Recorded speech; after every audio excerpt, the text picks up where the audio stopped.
One thing I want to acknowledge, and I know we interacted with MPU more during the time of crisis. This should not be it, of course. In this world, we cannot avoid crisis, and we have to engage. But at the end of the day, where we came to the solution is after sitting and talking. But I want to say that there's quite a lot of information that we have as an institution, Kenyatta National Hospital. There is quite a lot of policies that we have in place. I know Dr. Gidai could have mentioned the issue of worship. Does any one of our doctor or our representative in a union know that we have a worship unit, and even the policy is there and it is being implemented? What am I trying to say? What I'm trying to say is that as we start in this manner, I think there's a lot that we'll be able to discover. I want to request this forum that we get engaged and get to understand more on what is institutions. And what I would request is that for the representation of the members that are in various institutions, I think it is your right, and this is constitutional, that you get to know information, to get information on what is there for you. When the presenter from, I can't remember, but he talked a lot about the WIBA, he talked a lot about the compensation, group life compensation and all that. And these are things that are there in the institutions. We have them, but are we aware of them? So I really want to call upon us that we ask for this information, we engage more so that you can get to know what is there. For instance, in Kenya, we have group life insurance, which covers across board. It covers all the employees, including the doctors. We have the WIBA, which cuts across the board as long as you are an employee of the institution. We have OSHA policy, which I'm not very sure we are conversant with. And these are some of the things, just to mention a few, that they are in place, but we just need to take part. What Dr. Gidai is very true, and this comes as a call to the doctors. You are very busy people, I know. You're busy in Kenyatta, you're busy where? German? Many places. Yes, and we are busy, isn't it? In the county, in the kiosk, and then. But there's a question that came up here, and I thought I liked it. Are doctors human beings? I'm not one, but thank you, you called me a doctor today. By the way, I'm actually trying to talk as very soon, I'll let you know. However, I'm just saying that, are you human beings? Are you? When I sit and I have friends and I have relatives who are doctors, I can answer that confidently unless you contradict me. They are human beings. But the next question should come, do they act as human beings? Yes, to some extent, but to some extent, they don't. Why? They forget that they're human beings. And so, they engage themselves day in, day out, and just want to look at one goal, to achieve, to ensure that you compensate for the many years that you've been in school. I agree with you. But again, remember, at some point you need to slow down. At some point you need to remember that you're human beings, so that you can actually be able to address the issues that have got to do with human beings.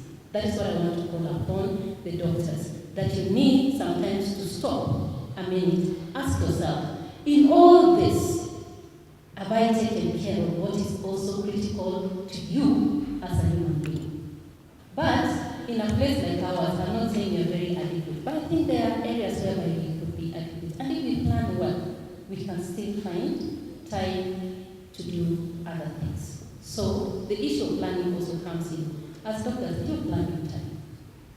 So that when you take care of the exercise you're talking about, I'm very happy I've seen one doctor was raised his hand that he's able to go for exercises at least 3 hours, whether in a week or whatever. Those are some of the things. The pressure that we are put under, let's also try to find time for yourselves. In health sector, you are the drivers. You are the core people. And so you need to sit in the right forum and say, this is what we think needs to be done. I was very happy. Sometimes I could sneak into some of your communications in your social media. Let me confess this. And I could hear statements like, Kenyatta we want. The Kenneth we want. And I was like, hallelujah. We need this Kenneth that we actually want. And the Kenneth you want to take care of the safety, it will take care of the health of the doctor, it will take care of all those issues. But how do you get to that Kenneth you want? It is through the same statement that I made, engagement. Let's talk. I don't have all the solutions. And by the way, I don't take all the blames as well. That is the truth. Because there are things I can do from my office, and there are things I cannot do from my office. But if we put our heads together, we can be able to do it. We need to interrogate who we enroll in our medical schools right from the beginning. So maybe these are my personal opinions, have an aptitude test and a psychological test that will determine who has the mettle to undergo the rigorous 6 years of training and also the conditions that doctors face out there. Because some of these things can be identified right from before. I remember when we were in undergrad, one of the students was clearly schizophrenic, but nothing was done about him. And I think there's a time he almost slapped me. And he ended up serving patients, and I think right now he's facing some criminal charges in one of the counties for attempting to murder his colleagues. So when you look at something that could have been arrested or managed at a very early stage before it progresses to stages where someone is a danger to themselves and to others, then we need to be very, very open about how and who joins medical school, and also looking at the style of teaching. I remember when the late Professor Saidi passed on a few weeks ago, the tributes were overwhelming. Now, I don't know if that can be spoken for all the other lecturers, because we were taught with a very heavy-handed kind of military training, and it can push some people towards resenting or being resentful about the career itself. And this is not just in undergrad, even in postgrad, we do know of situations where, people are just malicious, intentionally malicious. So how do we change our teaching styles? And I think the doctor addressing institutions of higher learning will look at that. Another thing to look at the medical board. I don't know if they were invited for this platform, but there's a fitness to practice. There's someone here, thanks, sorry. The fitness to practice policy or guidelines is something very useful, but it may not cover everything. I think we have a responsibility as colleagues to identify flags and signal them to relevant authorities. On social media, we've seen a few of our young colleagues posting, statements where you can clearly see that this is a cry for help. But what happens is that there's a lot of stigmatization, there's a lot of, attack, there's a lot of this is normal for everyone. We've adopted that attitude of these conditions are normal. We went through it, you'll go through it, you'll come out, and we are perpetuating the cycle.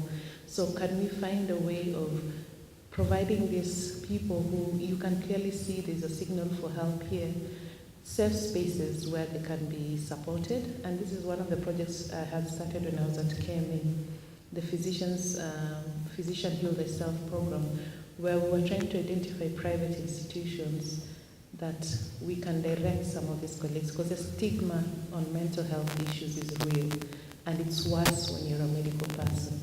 So how can we provide safe spaces where they can be managed? Rehabilitation, drinking after work, during work. I understand there are colleagues in postgrad popping sleeping pills to sleep because of the rigorous nature of the postgraduate classes that are happening. These are habits that eventually, catch up with them, yes, and we get to know later that also and so had suffered this kind of problems. The other one is to look at how can we engage many more stakeholders. I think here the focus for the union, in my opinion, is a lot on the public sector, but private sector, there's so many colleagues suffering from conditions that make them unfit to practice. We know of lecturers who come in, their hands are trembling from alcoholism. We need to, first of all, create those institutions where these people can be supported. The other thing that we often overlook are issues of physical conditions that impair practice. I was in a situation at my workplace where there's this 83-year-old surgeon, reconstructive surgeon, and the medical board has issued her certificate to practice. And you look at someone and you wonder whether this person will be able to perform any surgeries at that advanced age. But you can't deny them because they have a certificate. So on what basis are we sometimes issuing? Do we need age limits for doctors to practice? Do we need to encourage them to enter into non-clinical fields, maybe at a certain age, like teaching, like doing research, which do not expose them to the rigorous conditions that they face when addressing patients, so that they are not a danger to themselves or to others. Finally, I just want to say that hurting people hurt others. So it's very important to know that as colleagues, do we know our own personalities? I like sharing a certain personality test, Myers-Briggs, that helps you identify who you are. And when you know yourself, you know how you respond to certain circumstances. For example, if you're pushed, to a certain level, you're not facilitated to work properly. There are those who will recoil and they'll not speak up. As you mentioned, we need to come in front. There are those of us who are activists and will speak up and point out something. There are others who'd rather go the diplomatic route. There are others who'd rather pull a placard or post on Twitter and tag Lily Koros. Know yourself, because from the point of knowledge, then you're able to know how to respond to triggers around you. There are some who you just mention a certain word, and that just tips them off. So if these things, doctors need to know that they are human, and I think that's where we fall short. We are not superhuman beings, we are not God. The other thing to realize is that doctors also face other societal pressures, yeah? So people are bereaved, people go through relationship issues, people have children who are sick or with conditions that need to be managed. These are now being combined with the pressures of working in a clinical setup or in the healthcare profession. So it's important as doctors to have that insight, to know that you're human. Martin Luther King Jr. once was quoted to have said that of all forms of inequality, injustice in the healthcare system is the worst of them all. That quote has always been interpreted to only benefit the patient. But listening to you this morning and having had the wonderful opportunity to be among you and having been part of the HIV community, I do know that that quote also affects the carer, the doctors, the nurses, that you too feel the injustice in terms of social, economic, and medical. And therefore, at UNDP, we are the UN agency that tries to tackle the issue of health in the context of social, in the context of human rights, access to justice, elimination of stigma and discrimination, removal of punitive laws and practices and policies from what context, so that we ensure that the dividends that we are getting in the health system can be sustainable. So having had your discussion this morning, looking at the wonderful concept that you developed, I would want to propose that there's one that probably, I know that objectives are not supposed to be so many in a concept such as this, but what I missed out was the voice part of it, the institutional strengthening part of it, the institutional strengthening of the union, so that you are able to carry out these interventions that you are talking about. Because you are doctors, you are already busy with Dr. Lugat said that even tonight you'll be having your what do you call it? Yes.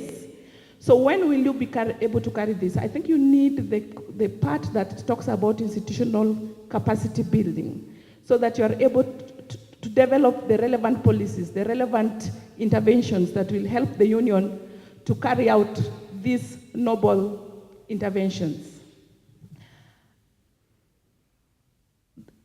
The world is currently talking about sustainable development goals, and I think this team all of us are in SDG 3.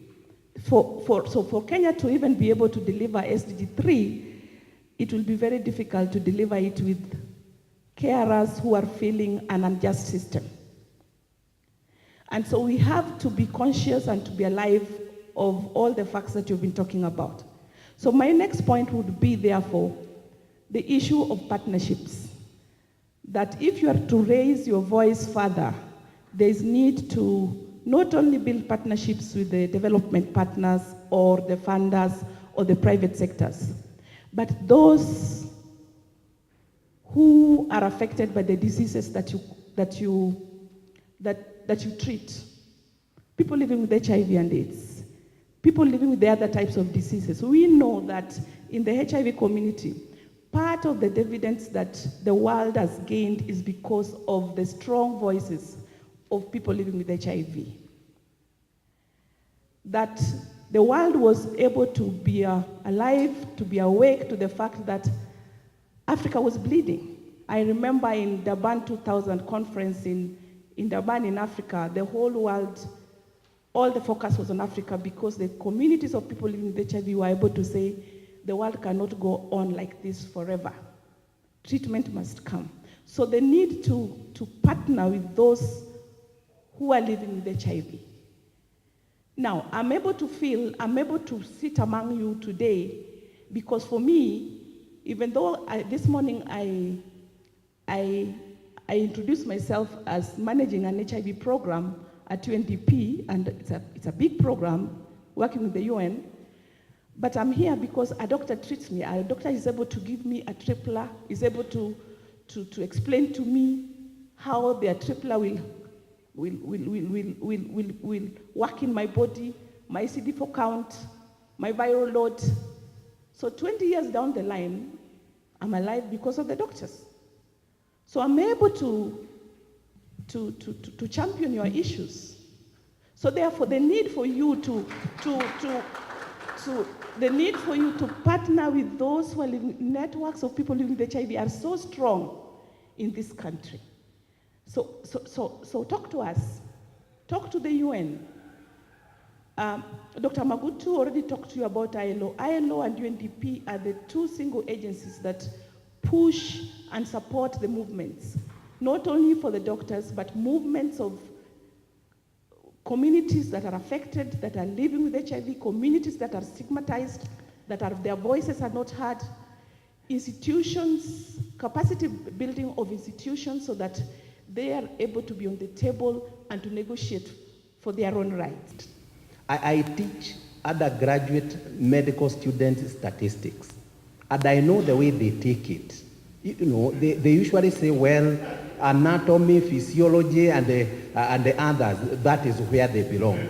But tell them statistics, they don't want it. But fortunately, when we meet in postgraduate, and I'm teaching them medical statistics, you get the change all of a sudden.